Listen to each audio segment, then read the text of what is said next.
Clayton. This has been a terrific over from Klein. Just bowling at good length.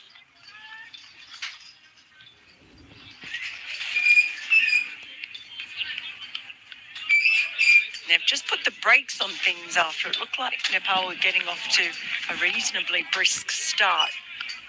The introduction of Paul van Meekeren, combining with a very tidy Klein, has just slowed things down a touch.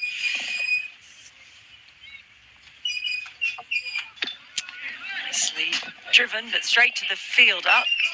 That's another good over from Klein, and at the end of 8, it's 33 for 1. What have you found out, Lenny?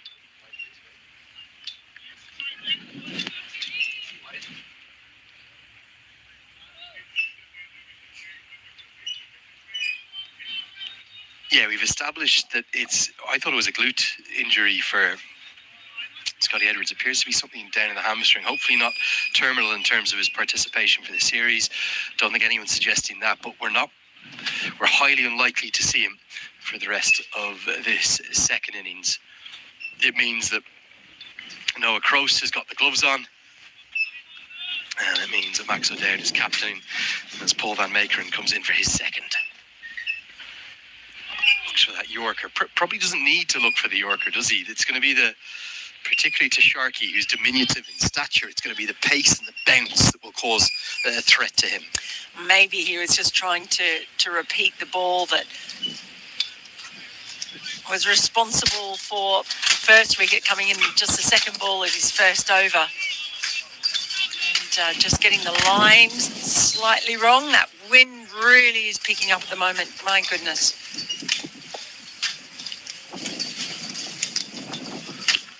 Does go full again. One-handed pickup gone the wrong end. Oh, and if Teja Nidamanoru is thrown at the non-striker's end, he's going to have 2 stumps to aim at. He's remarkably gone for a backhanded flick to the keeper when all his momentum was going towards the stumps. Crazy piece of cricket. What a piece of fielding at first. Made good ground to his left, picked it up cleanly. Because Bim Sharkey had dropped his bat, he might even have had time to run it into the stumps. But instead he goes for a flick to that end, and, well, Bertel was always getting home.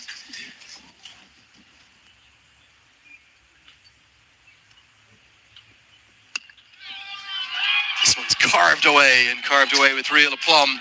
Races to the rope for 4. That pleasing the Nepal fans. You can see them out there, flags waving. The cold isn't bothering them. They spent quite a bit of time with I like to say Nepal for fans, but they're just as much fans of Andrew Leonard as well. Don't know about that now. I know they love their cricket, and I love my cricket. And yeah, it was great. Probably, 200, maybe 220 in today, something like that. Met basically every one of them during the break.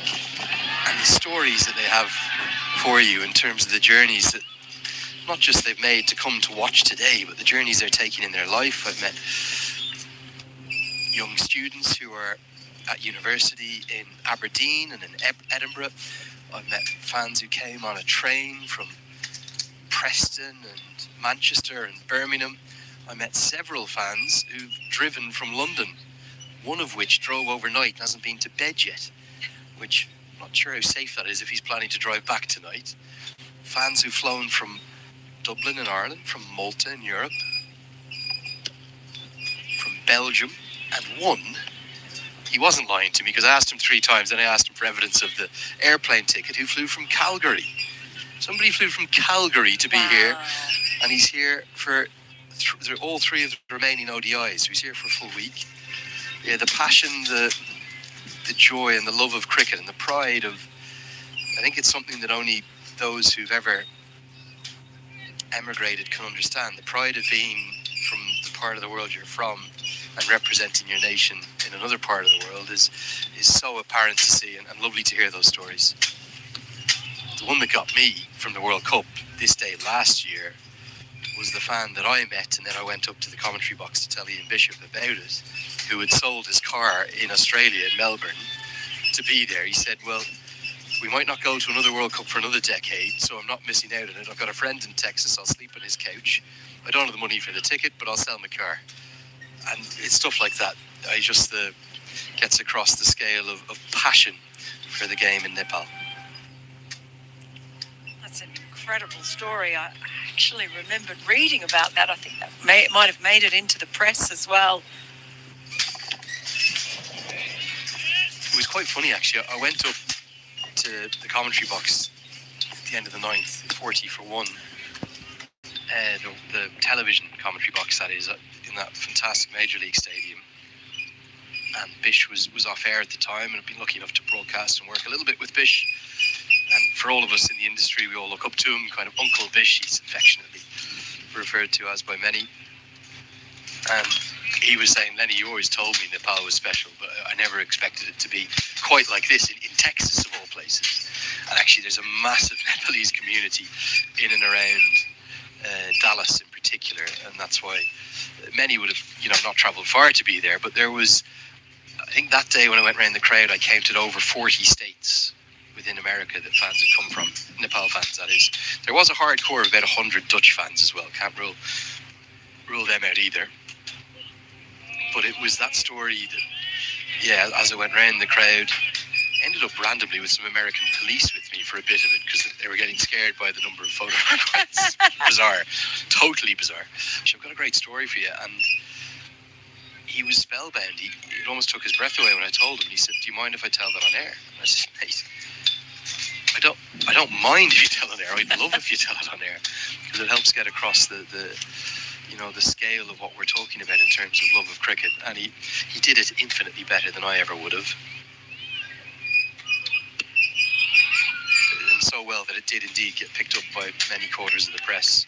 And that day was particularly intoxicating. It was, I'm pretty sure, a midweek game with, I think it might have been an 11 a.m. local time start, or maybe a 10 a.m. local time start, but there was a cataclysmic thunderstorm that threatened the whole match and ended up with delaying the start by about an hour. And all that meant was there was an extra hour for the Nepal fans to get stuck into the beverages and make it even more of a party affair. I believe they sold out of all concession stalls on the day. It was 7,200, I think, is the capacity of the MLC Stadium in Grand Prairie. It felt a bit more like 30 or 40,000 there that day. Good diving stop and cover point by Lion Cachet as he wringed his hand out with the pain from the cold. But that's what World Cups for me should be all about, Mel. Yeah. The story of the Ugandan fans who travelled to Guyana.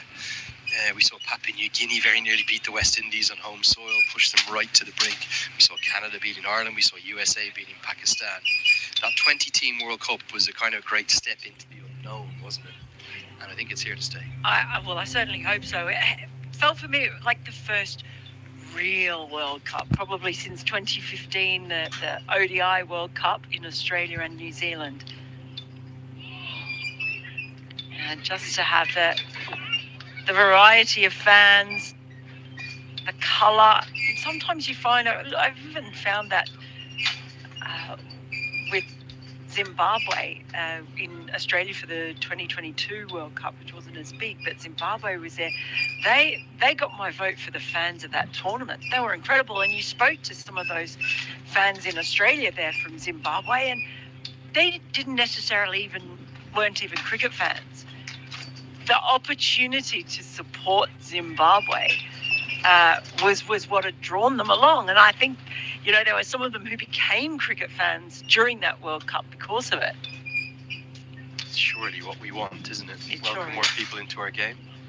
Again, the gusts really breezing around us. Yeah, there was certainly good performances by the associates. Canada's win over Ireland was a very fine one.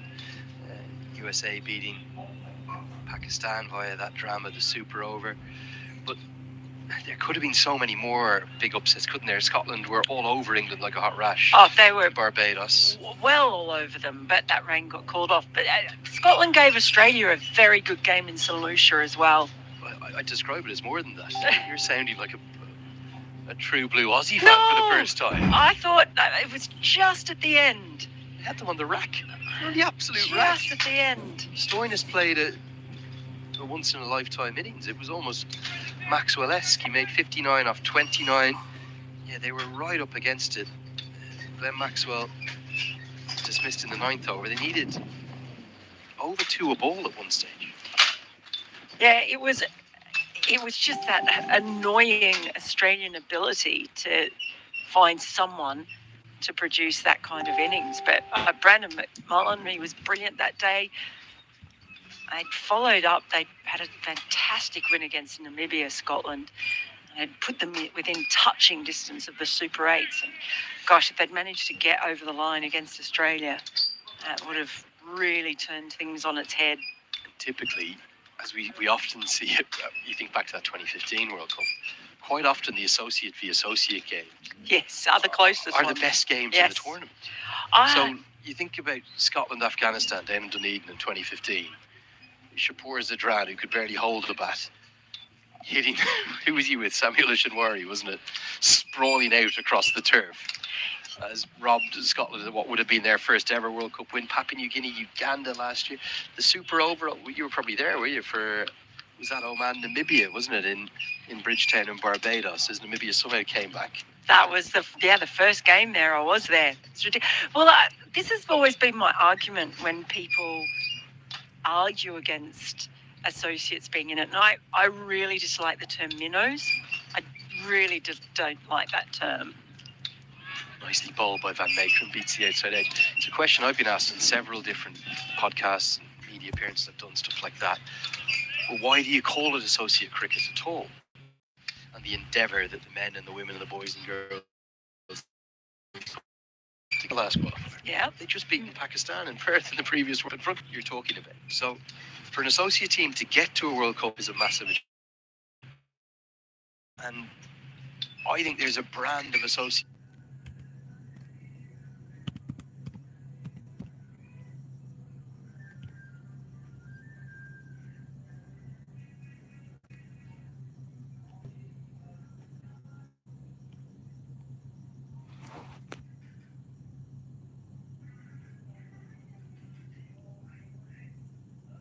Cricket.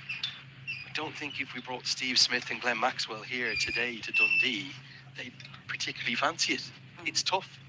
You play in different conditions. You can play in very adverse ones like we are today.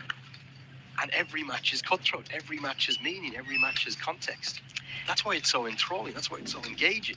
So that's what associate cricket is. This is whipped away in front to square. Should be at least a couple. He's going to get to the rope. Tejan Idamanoru can only escort it there. Little bit aerial, but Bertel will get a boundary.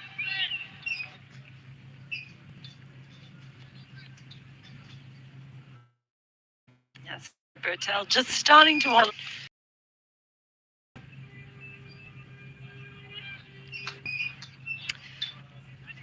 Just take another look at that. It's aerial for a little while, but very, very safe. It's a vacant space. Just timed really well. I've made that point when I've made this argument about not reducing the number of teams. So pulls away nicely. It won't get to the rope this time. At 2 though. The fact that you went back to that last World Cup that had a decent number of teams in Australia and New Zealand and went through the different results and the matches that involved at least one associate side were the more exciting, closer matches. And there were some massive blowouts that involved 2 of the full member nations, really one-sided matches. So when people say, well, it'll make for, they'll just get smashed or it won't be very exciting, but it'll be too one-sided, I just don't think that argument holds water. It can happen to any side. And in reality, there is the occasional blowout. Yeah, but there is 2 full member nations as well.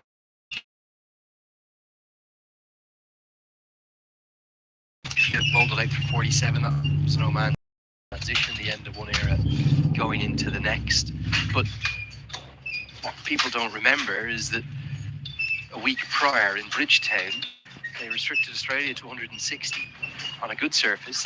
In fact, at one stage it looked like they'd restrict them to about 120 or 130, but again, it was a fantastic comeback.